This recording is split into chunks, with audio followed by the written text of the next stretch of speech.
my experience of having Reyvantt as my principal for the day.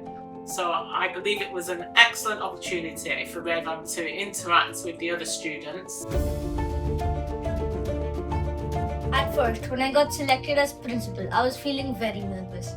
But then when I read the story in the assembly, I was feeling more confident. It gave him an insight into my daily working.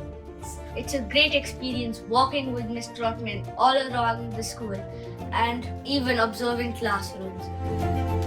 He gave ideas about what we could do to make the lesson more interesting and appealing to them. It's very fun. Overall, it was a great experience. I hope we can continue with this and give many more children the opportunity to experience what it's like in the eyes of a principal.